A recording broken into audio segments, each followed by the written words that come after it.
Albert, how we doing? We have Bob's Dugout here. Would you like to introduce yourself, sir?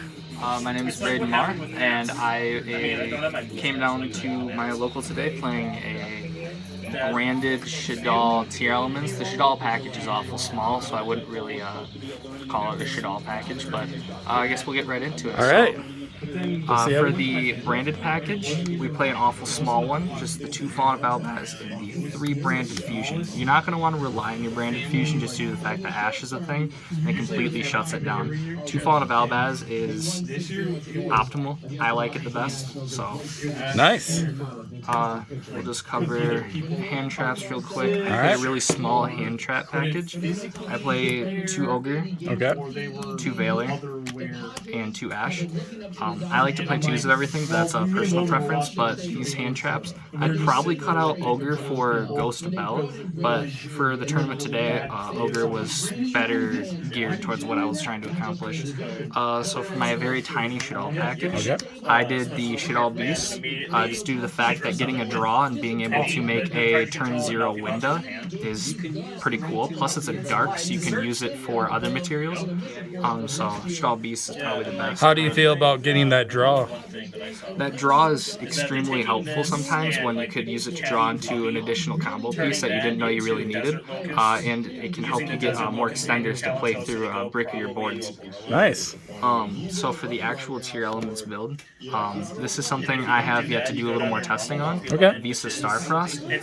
So for the tier elements, this is, well, it's technically meant to be mingled in with it, but it has the synergy of blowing up your cards and sending them to the graveyard as for a card effect, and then it will trigger your tier element cards, allowing you to fusion summon. But if you run into something like D-Barrier, due to the fact that this is a tuner, this helps you play around that a little bit. So playing any Synchro 9 that lets you blow up cards on the field would help you with Mystic Mine if you come down to one monster, D-Barrier, any other floodgates that really mess you up. It's a nice little interesting tech. I think it might work out because it does help you with your fusions, like you say. Absolutely, and just going into other fusions, it is great. So getting into the actual tier elements package, I play 3 Rhinoheart. I know a lot of people are only playing like 2. Some people are even just playing 1 because it's highly searchable. I like playing it at 3 because seeing this plus Siren or Sheeran in your hand is probably one of the best going first or second hands that you can get, but I like to see names above all else, and it's been super consistent. And you do a lot of normal summoning, do you? No, that is your like only normal summon of the deck, and that's even then you really don't normal summon. All right. Next up, we play 3 Siren or Sheeran. She allows you to special summon herself, discard a card, and then mill 3. And if you mill or discard any tier element card, it lets you fusion right away. This card has no restrictions to its special summon besides your discard, and your discard most of the time is beneficial to the deck. So a lot of fusion potential in there. Oh yeah, this is entirely a fusion deck, but there's solid ways to get other forms of special summoning in there. But this card is probably the best, if not second best card in the entire deck. Nice. This one's also optional to play at 2. I played at 3 just because it's a name and it's Aqua, so I can get into my boss monster easier.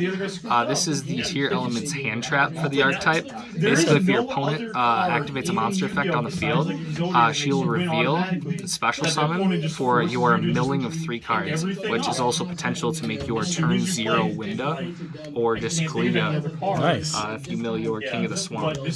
So now that is a card. King of the Swamp there. Oh god, that card's great. Triple Merly, so being able to, I'll get into it later, but you're able to special summon off of one of your fusions by sending it to the grave, and if you were to send a card like Kaitelos, which lets you mill 5, when sent, and then this card special summoning that gives you potential to mill 8 if none of it's interrupted. Nice. So it's absolutely crazy fusion potential. Now, getting into what I was saying earlier, King of the Swamp. This card's pretty straightforward in allowing you to do what you do. It makes up for a substitution of a name. Personally, I think the only one that's even worth the while would be your Kaliga. Yep. And I'll get into that a little more later. So we'll move on from there. More tier element stuff. I only played 2 of the traps. Okay. These traps allow you to add back from graveyard to hand if you need a better extender or 1-card starter in your hand. And then the other one allows you to add from deck, which is the best place to add any cards. That's not bad. And you don't add too much. So DD Crow, or not DD Crow, what's the other one? Droll Knockbird. Droll Knockbird doesn't really affect the deck too much. So yeah, those traps are probably the best ones to do. 1 tier elements Solic and 1 tier elements Meta Noise. The field spell, which was ridiculously priced on release, is very good. I mean, you draw into this, you could basically go full. This is your 1-card starter. It's nice. And I'll explain that a little bit later as well, but you need 3 of the field spell, and I actually find the field spell so important to the fact that I do play a terraforming as well. Yeah, so it comes up the day before. Foolish Burial is also a form of a 1-card starter to just kind of kick everything off. And yeah, because it sends my card effect. Absolutely, and it doesn't. There's no cost involved, so all of the effects will go off.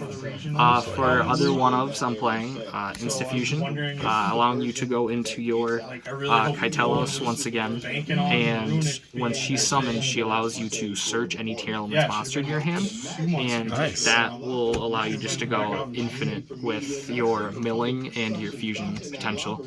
Obviously, with any milling to fusion, there is also a sense of gambling, so your ratios have to be set to a way where you can ensure that you're going to be getting your fusions off of your milling. Yeah. So I like these ratios. I feel like they complement each other well. So Insta-Fusion, Called by the Grave, obviously God card. Rhoda, just because I really like seeing names and being able to call Rhinoheart or having this as Ash bait is really helpful. And then Fusion Deployment is also great Ash bait. But obviously Fusion Deployment is optional to cut out.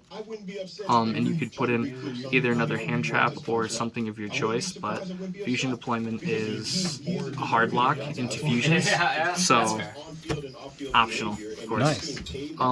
Then for the extra deck, playing a small branded package. I'm kind of using extra deck fillers right now, but I play the Albion because when you discard, yes, it is technically cost, but you'll still get your effects off of sending on. So having your Ice Jade on field just absolutely helps you just break everything.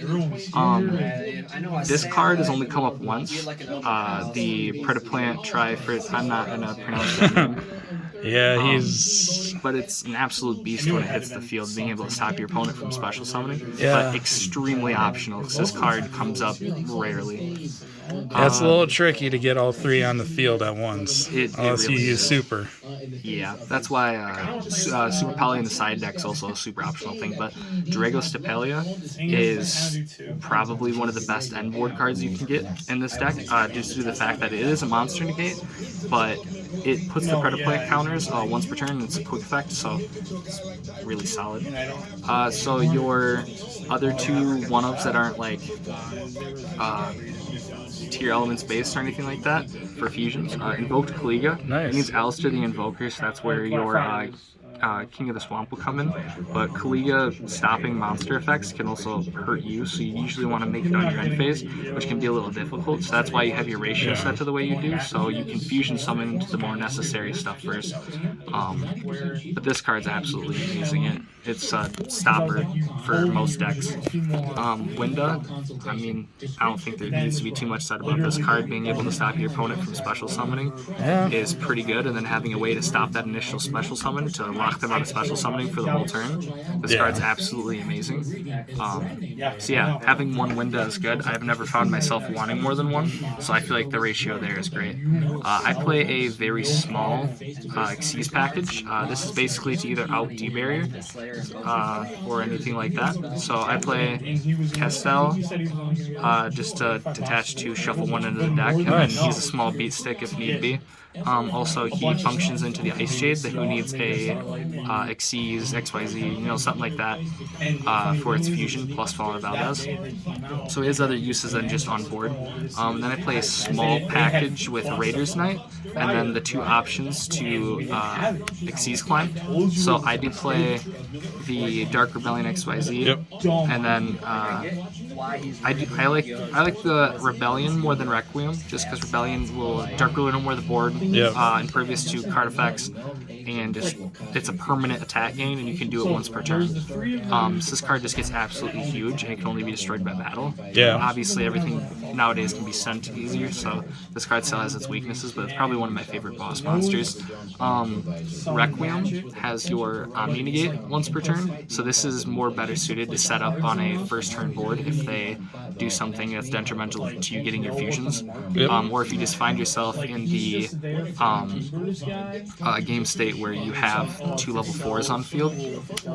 It's always nice to go into that, but you also got to make sure that both of those level 4s are dark, which doesn't come up all the time, just due to the fact that you will end up with a Rhino Heart on board if you're not fusioning it off right away, and that's a water monster, so being vigilant of what you're fusioning and Xyzing with is also important. Sounds pretty good.